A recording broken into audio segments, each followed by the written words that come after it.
Good afternoon and welcome to BizTalk, presented by the Greater Wilmington Business Journal.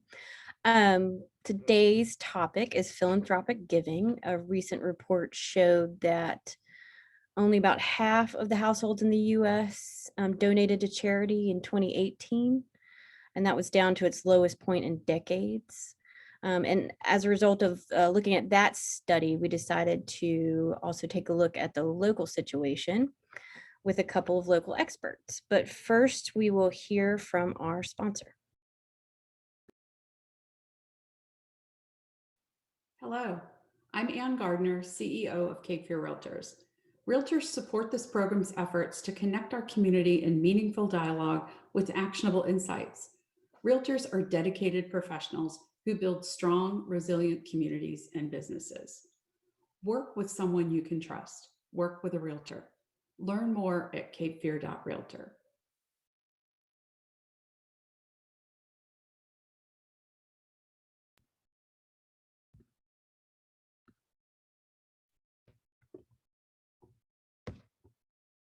Welcome back.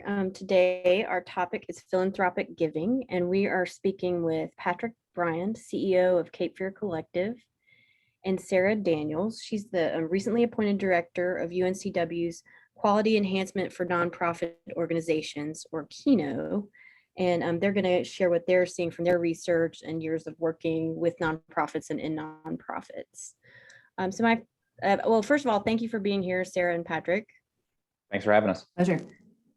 My first question, I guess you guys probably saw that research this week that came from 2018 about giving being down from households, but being up from foundations and corporations.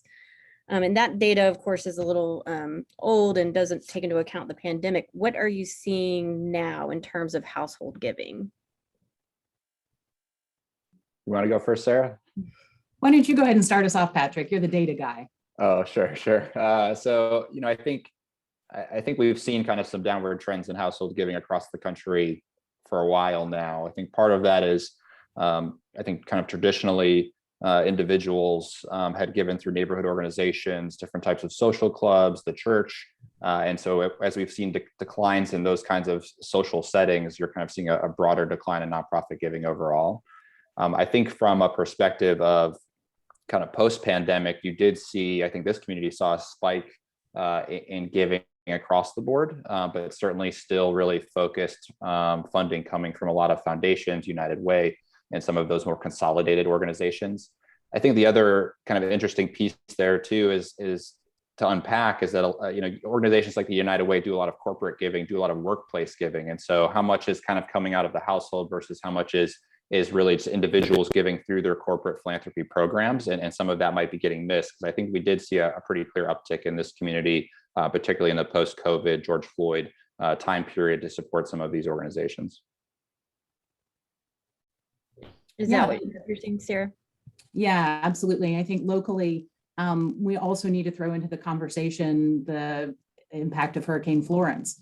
We have this major natural disaster in our region that falls between when that data was collected in 2018 and the current pandemic context. And I think that it's important to realize that a large influx of, for example, money through the United Way, the New Hanover Disaster Coalition, was channeled from national entities, federal government even, came to the local context through the impacts of Hurricane Florence. So it's a very complicated thing to tease out locally which of these many things we're dealing with, whether it's large economic trends, isolated natural disasters, and or obviously the ongoing effects of the pandemic that have increases and decreases across different kinds of income for nonprofits, and depending on what issue areas they work on, as well as what revenue sources they're typically reliant on, whether it's individual donors, foundation grants, earned income. A lot of nonprofits do charge service fees for what they provide to the community, but also another element to add is that many nonprofits rely on volunteer labor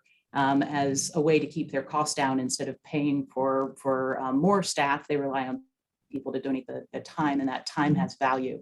So that's another important piece of the conversation, is thinking about, in particular, the impacts of the pandemic and what that's done in terms of in-person volunteer. I've also heard that volunteerism might be down in some cases because of the aging population of volunteers, maybe aging out of it, or I don't know if that's something that you found or what you see in terms of how organizations are recruiting volunteers to take those places. I think from the, going back to Florence, certainly during the COVID response, had a real outflow of volunteer support, some of that locally, some of that from other parts of the state. So I think that, certainly there's these responses to events in our community, and our community steps up and comes out for those. And especially kind of thinking about April, May, the Food Council, a lot of organizations and just people showing up to get food delivered to different places and handing out masks, and all of that work was occurring across the community. I think the other area that we're starting to see, but maybe an area for increased leverage amongst volunteer communities, and QENO is a really interesting conduit for this, is kind of intellectual capacity around volunteering. So I'm a CPA, or I'm a successful business person. How can I lend my expertise, my 20 years of experience to a nonprofit who is trying to maybe make a strategic pivot and need some advice, or kind of, board volunteering, things like that. Is a place that I think has a really big impact, an exponential impact, if you can harness it right, and can kind of program around it correctly. Okay. And what do you think about, or what has the impact been of the federal relief funds, and, as coming down, trickling down maybe through the local governments, on nonprofits? Yeah, this really varies by organization, again, depending on what kind of services they offer, whether or not the services that they're providing are especially in demand right now. When you think of general economic recession, we understand that services that are important for low-income families are especially in need. And so when organizations receive a one-time large influx of federal funding, it does help to close that gap. It allows organizations that are providing food and rent relief and any variety of support, financial support and or in kind, to be able to help the community during that increased demand. But the challenge is that nonprofits that either hire more staff or increase their program capacity, maybe they purchase a database to be able to manage the new program or the expanded program, that infrastructure doesn't end up necessarily being funded long term. It's just that one pot of money that comes in. So then nonprofits are left sort of either deciding whether to contract when that money is over, or they try to find other ways to fundraise for it. But it inevitably shifts the internal makeup of the nonprofit where they're putting resources. They either have to go back to what they were doing before, close up shop on that expansion, or they have to sort of adapt to finding a way to keep it available. So I think that, when we're looking at that federal funding, again, it depends on the organization, but all the questions are, how does it impact them right now? And also, how will it impact them once that funding is gone? Right. In a lot of cases too, they're trying to make up for potential lost revenue or increase in operational tempo from whatever event that federal funding or state funding is a response to. And so it looks maybe good on paper, but to Sarah's point, there's a lot of, operations and strategy underneath that has to come into consideration. And it's usually not as rosy as, this grant would imply. We're oftentimes really trying to hold what we have, make up for lost ground during disasters, and then trying to expand services, because those disasters often lead to an increase in need that we have to deal with for oftentimes several years after the event. I saw a post on Facebook from the food bank about having to spend, I think before the pandemic, they had spent $1 million on food. And during the pandemic, it was $8 million on food. And I was wondering whether are you seeing that food is one of the biggest, concerns, or nonprofits that provide food, or is it rent relief, or what is it right now? What are some of those main services that are getting taxed the most?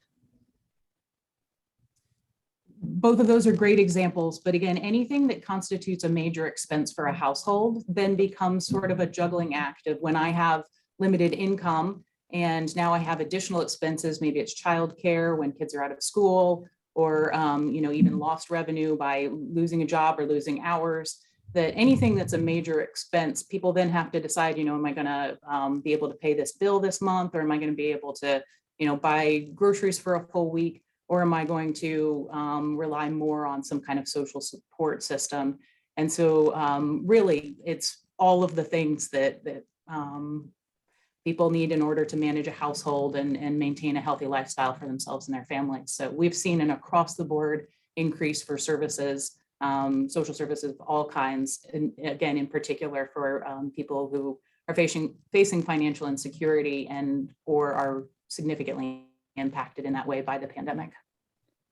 Yeah, and I think these events are always, acute on chronic. So you have something like Florence or something like COVID that increased the need for additional food programming. But since 2013, food deserts in the Cape Fear region have expanded by nearly 70% anyway, right? And so you have a problem that's getting worse, and then you're having these spikes and these crises where it's really adding and piling onto an already kind of chronic condition that we're trying to solve for. And so that's some of that background there too of it's a real struggle in those moments, and then to continue the work post event is just so critical to try to stem the tide of some of those issues. I saw, Patrick, that Cape Fear Collective had some job openings that you guys described in one of your newsletters. Is the nonprofit sector experiencing the same kind of struggles when it comes to recruiting employees? Yeah, I think, so I think they broadly, right? I think nonprofit sector continually to push funders to support operating costs, to support overhead, to support nonprofits, paying more wages, higher wages, benefits and benefit packages has been a constant kind of narrative over the last 20 years. And we're continuing to have that. And I think there are some funders who are starting to get that, because we do compete with the market, right? And so, and oftentimes are facing even harder challenges, more complex challenges that require a higher degree of skill set, ingenuity, community knowledge than businesses do. So that's always been a big battle. We've been fortunate to be able to hire some new folks as part of a large Medicaid expansion grant through a partnership with Community Care of the Lower Cape Fear. And so that's where those hires are coming from. And we're very much in tune with, how can we provide the best kind of employee package to compete with the market? It's particularly potent for us because we hire a lot of data scientists, and that is a very hot job market right now. But I think a lot of it goes back to kind of funders and supporters of our organizations saying, hey, we want you to compete with the private market, because I know that dollar for dollar, we're going to get a better impact and improve this community if we're hiring the best people who are kind of closest to the problem, have the most community skill sets and knowledge areas, have been here a long time, or have a technical skill that we really need to succeed. Yeah, I agree with all of that. And I would add as well that it's important we talk to funders about the necessity of funding advocacy related efforts through nonprofit entities, that most of the time, high levels of turnover in the nonprofit sector have a lot to do with burnout, that folks who are serving in these capacities are dealing with wicked problems day in, day out. And, not only, like Patrick said, does that require a higher skill set in some contexts, but it's a very taxing level of emotional toll that this can take on people. And so, self-care and preventing burnout is a really important topic in the nonprofit industry right now. QENO recently conducted a survey of our local nonprofits, and it was the second most requested topic for trainings, only behind donor relations and fundraising. So you can tell, like, we're trying to keep our doors open and we're trying to keep ourselves sane, right? That there's this real pressure that we feel around both doing what we're doing and doing it passionately and well to meet the need, but also realizing that it takes a toll. And so I think that when we talk to funders, that funding advocacy and public policy related efforts through nonprofits is important, because we need to feel like we're not just treating the symptoms of problems. We need to feel like we're being part of addressing the potential solutions. We need to be part of shaping public policy that helps remedy some of the causes of financial insecurity that are pervasive and growing across our community, across our country. And so if we can help nonprofit entities have the breathing room, have the capacity, have the knowledge to be really proactively engaged in shaping public policy, I think that'll be very rewarding for more of our nonprofit folks, and also hopefully alleviate the sense that sometimes we're just continually treating those symptoms. And that's a very heavy burden to bear. Do you see that happening here with local nonprofits as far as increasing efforts to shape public policy? Yeah, it's really exciting to see that the main way I feel a lot of that's happening is through groups like coalitions and task forces, any kind of multi-organizational structure. So, we have the Cape Fear Housing Coalition, the New Hanover Disaster Coalition, the Cape Fear Food Council. These are issue-specific entities that bring together a variety of nonprofits that are working on that same topic and helping to enhance collaboration, making sure that we're sharing information, collecting data together, being responsive to the needs, finding out where gaps are.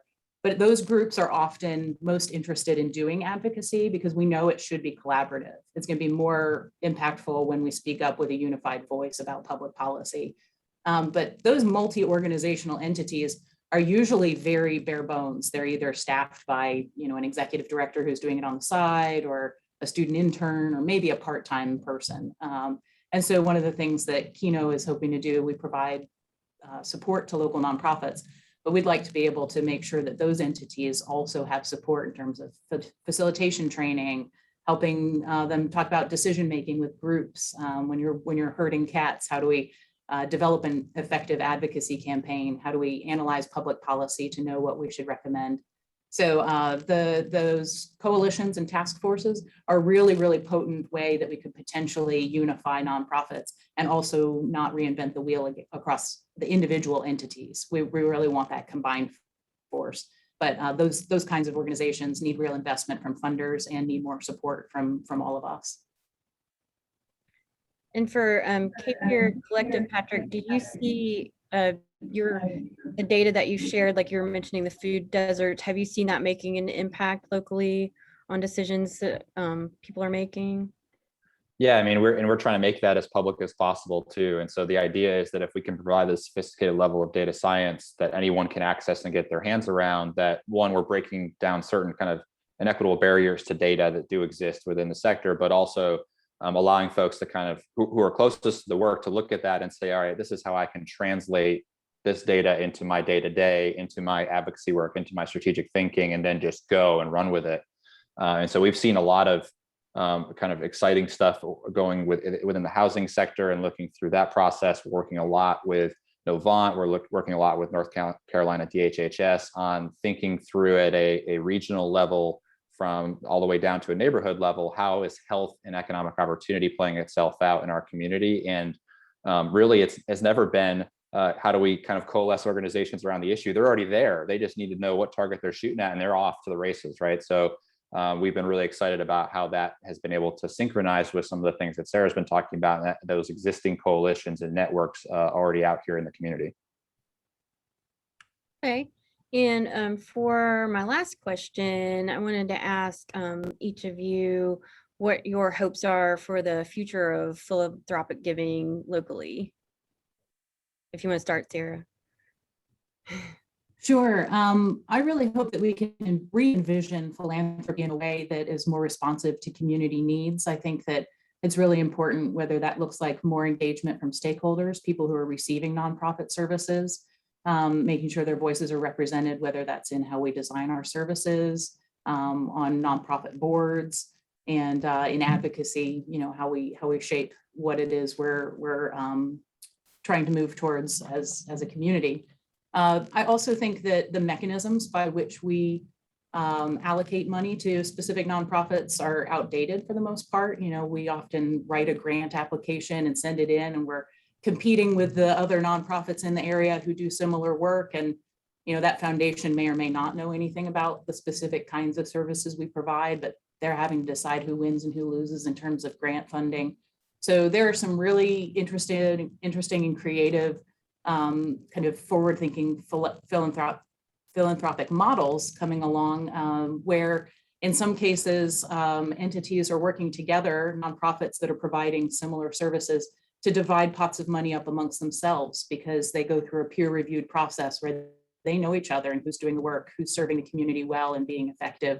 And funders are able to get much more inside information about how peers are thinking about each other within the community. So I think that we can do some of this kind of shared gifting philanthropy in our community as a way to demonstrate that there are alternatives that don't create competition within the nonprofit sector, but increase information sharing and constructive feedback and partnerships among nonprofits. We really need to incentivize each other to work better together. And sometimes our funding models right now aren't doing that as well as they could. Yeah, I 100% agree. I think the one of the things that comes to mind around this kind of more collaborative piece is we need, diversity and redundancy in the nonprofit sector is a good thing if properly, communicated and managed. When a hurricane comes, we need lots of different food organizations. We need lots of different housing organizations to respond. And so I think it's how do we fund that network, that system in a way that makes the most sense for the individual citizen and the folks that we're serving to provide the best care, best resources, best support structures. I think the other two things that come to mind is we have to continue to invest in the basics. We have, basic services, shelter, food, healthcare are really important for us to move into the next chapter of this community, hopefully in an equitable way that drives kind of a higher level of access to prosperity. And then I think the other piece that I hope, and I think we're slowly seeing is would love to see funders kind of incentivize some risk and innovation in the sector, allow organizations big and small, grassroots and established to try new things. R&D and these innovation programs in the private sector are a necessity for investors, but in the nonprofit sector, we're kind of held to this other standard of just hand the food out. Well, there's a lot more we can offer than that. If you'll fund it, we can come up with new models, and I think that's an exciting aspect. There's 30, 40, 50 years of experience in these organizations. They know how to solve this problem. They just need the time, space, and resources to do it. Okay. Well, thank you so much, Patrick and Sarah, for being with us today. And for those who want to listen to the conversation later, we're on most podcast platforms, and the recording will be on Facebook. So thanks again for joining us, and I hope you have a nice day. Thanks. Bye-bye.